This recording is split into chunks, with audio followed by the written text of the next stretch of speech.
England नहीं, Japan ने कराया था भारत को आज़ाद। क्या था 15 अगस्त के आज़ादी का जापानी कनेक्शन? 15 अगस्त यानी भारत की आज़ादी का दिन। पूरे देश में इस दिन आज़ादी का जश्न मनाया जाता है। लाल किले पर प्रधानमंत्री तिरंगा फहराते हैं। दुनिया के दूसरे देशों में रहने वाले भारतीय भी इस तारीख पर धूमधाम से आयोजन करते हैं, क्योंकि साल 1947 में इसी दिन भारत को आधिकारिक रूप से आज़ादी मिली थी। इस बार भी स्वाधीनता दिवस धूमधाम से मनाने की तैयारियां चल रही हैं। हर घर तिरंगा फहराने की योजना है। पर सवाल यह उठता है कि भारत को आज़ाद करने के लिए अंग्रेज़ों ने 15 अगस्त को ही क्यों चुना? आखिर जापान से इसका क्या कनेक्शन है? आइए जानने की कोशिश करते हैं इस वीडियो में। लेकिन उससे पहले वीडियो को लाइक करके चैनल को सब्सक्राइब जरूर से कर ले, ताकि हम रोज आपके लिए ऐसे ही वीडियोस डालते रहें। देश को आज़ाद करने के लिए स्वाधीनता सेनानियों ने बड़े बलिदान दिए।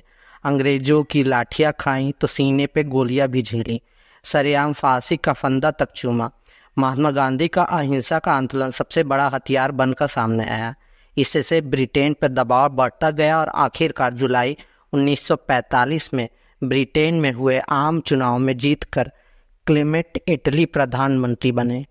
उन्होंने विंस्टन चर्चिल को हराया था। प्रधानमंत्री बनने के बाद फरवरी 1947 में एटली ने ऐलान कर दिया था कि 30 जून 1948 से पहले भारत को स्वाधीनता मिल जाएगी। यानी भारत को आज़ाद करने के लिए अंग्रेजों के पास 30 जून 1948 तक का समय था। ऐलान के दौरान पंडित जवाहरलाल नेहरू और मोहम्मद अली जिन्ना के बीच भारत पाकिस्तान का बंटवारा एक बड़ा मुद्दा बनता जा रहा था। जिन्ना के मुसलमानों के लिए अलग देश पाकिस्तान की मांग को लेकर लोगों में सांप्रदायिक झगड़े की आशंका बढ़ती जा रही थी। इसको देखते हुए ब्रिटिश शासन ने भारत को 15 अगस्त 1947 को ही स्वाधीन करने का फैसला ले लिया था। क्लेमेंट एटली ने भारत को आज़ाद करने की घोषणा तो कर दी, पर अब ब्रिटेन में एक ऐसे कानून की जरूरत थी जिसके जरिए भारत को स्वाधीनता दी जा सके। इसके लिए कानून बनाने का जिम्मा सौंपा गया तत्कालीन भारतीय governor general Lord Louis Mountbatten को। माउंटबेटन ने 3 जून 1947 को भारत की आज़ादी का प्लान पेश किया था। इसे माउंटबेटन योजना के नाम से भी जाना जाता है।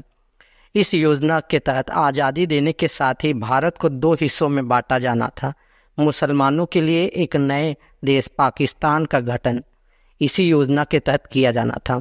माउंटबेटन के प्लान पर ही भारतीय स्वाधीनता अधिनियम यानी इंडियन इंडिपेंडेंस एक्ट तैयार किया गया।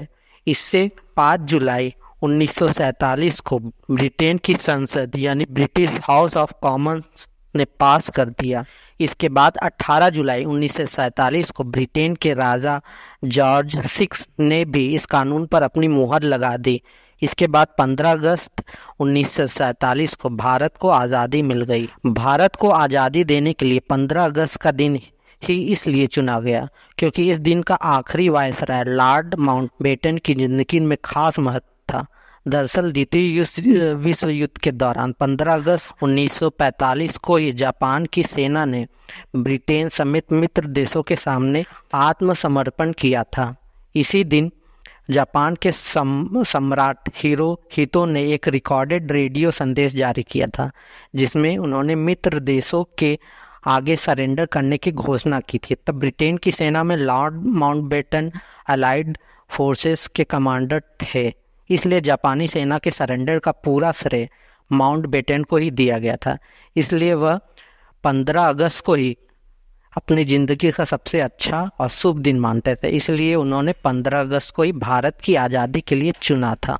आज के लिए इतना ही। जानकारी अच्छी लगी तो वीडियो को अपने दोस्तों के साथ ज़रूर शेयर करें। ऐसे और भी नॉलेजेबल वीडियोस के लिए चैनल को सब्सक्राइब करके घंटे के निशान को ज़रूर दबाएं। वीडियो को अंत तक देखने के लिए आपका बहुत बहुत धन्यवाद।